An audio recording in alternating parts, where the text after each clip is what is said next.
শুক্রবার দিনটা আসলেই কিন্তু অনেক অনেক কাজ থাকে, তাই না? যেহেতু ছুটির একটা দিন পাই, চিন্তা করি যে ওই দিনটা সব কাজগুলো কিভাবে গুছিয়ে সারাটা সপ্তাহ ম্যানেজ করে চলতে পারি। তো শুক্রবারটা কিভাবে পার করলাম আজকে সেটাই শেয়ার করবো আপনাদের সাথে। ফ্ল্যাশব্যাক।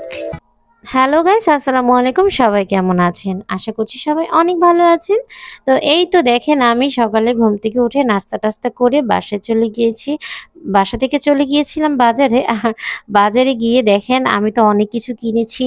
আর বাজারে গেলে যখন আমি ফল দেখি আমার তো মাথাটাই নষ্ট হয়ে যায়। আমার ফল খুব পছন্দ, খুব পছন্দ। তো যাই হোক, আমি এখানে ড্রাগন ফল, আম, কলা এগুলো কিনে নিয়েছিলাম।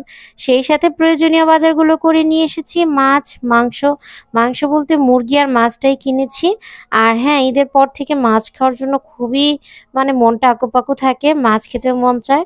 তো ফাইনালি মাছ আজকে নিয়ে এসেছি। এখানে ছিল কাঁঠালের বিচি, পেঁয়াজ, আলু, সবজি, তরকারি, যা যা ছিল প্রায় 8 থেকে 10 দিনের বাজার আজকে করে ফেললাম।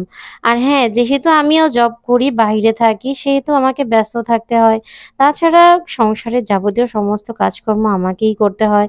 তো আমি চেষ্টা করি বাজারে গেলে অ্যাটলিস্ট 1 সপ্তাহের বাজার যেন আমার ঘরের জন্য আমি করতে পারি সেভাবে। তো যাই হোক, এখানে মাছের ডিমও ছিল, কারণ যে মাছটা নিয়েছিলাম মাছের পেটে ডিম ছিল। তো ডিমটাও নিয়ে এসেছি। আর এই তো এখানে পাউরুটিও ছিল। তো যা যা লাগবে সমস্ত কিছু বাজার করে নিয়ে এসেছি।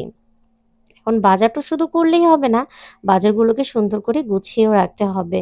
তো এই তো বাজারগুলো এখন আমি খুব সুন্দর করে একটা একটা করে গুছিয়ে রাখবো।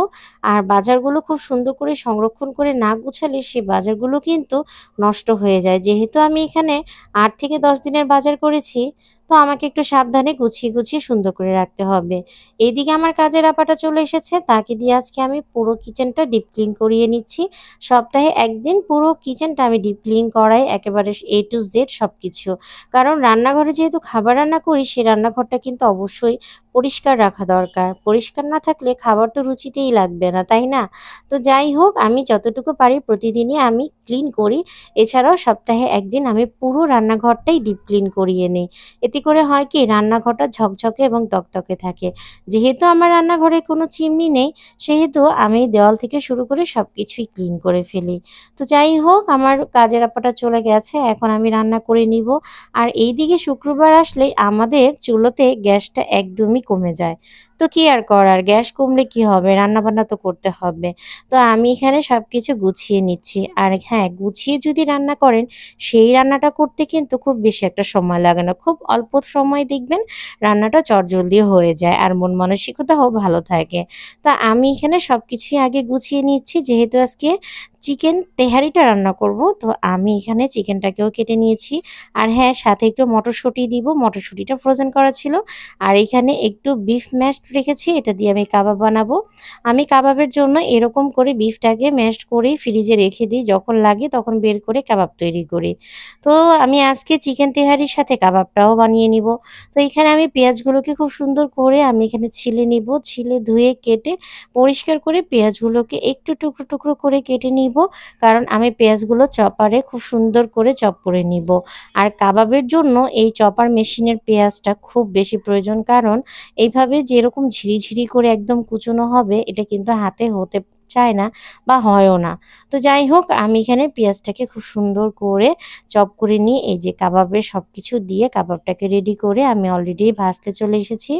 আর হ্যাঁ, আমি কাবাবটাকে ডিপ ফ্রাই করে যেহেতু ভাজবো, তেল তো একটু বেশি দিতেই হবে। তো চিন্তা করলাম একই ফ্রাই প্যানের মধ্যে যদি কাবাবটাও ভেজে নিই, সেই তেলটা দিয়ে যদি আবার বিরিয়ানিও রান্না করি, তাহলে কিন্তু একবারেই সব হয়ে যাবে। তো হ্যাঁ, কাবাবগুলোকে আমি ভেজে তুলে এখন আমি এখানে আলুগুলো দিয়ে দিয়েছি। প্রথমে একটু ভেজে নিব আলুগুলো, কারণ তেহারির মধ্যে আলুটা আমি অবশ্যই দিব। কেউ দেখ আর না দেখ, আমি কিন্তু দিই, কারণ আমার বাসায় তেহারি বিরিয়ানি যাই বলেন না কেন ভাই, সব কিছুতেই আলু চাই। তো এই তো আলু দিয়ে আমি রান্না করেছি তেহারি, সেই সাথে কাবাব। এই যে দেখেন, সব কিছু নিয়ে বসে গিয়েছি। আজকে যেহেতু শুক্রবার, জুম্মার দিন ছিল, বাপ ছেলে জুমার নামাজ পড়ে এসেছে, আমিও জুমার নামাজটা পড়ে নিয়েছি।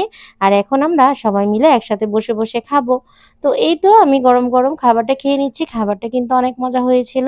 তো কেমন লাগলো আমার আজকের এই ব্লগটা বা ভিডিওটা? যদি ভালো লেগে থাকে, লাইক কমেন্ট শেয়ার করবেন। সবাই আমার পাশে থাকবেন।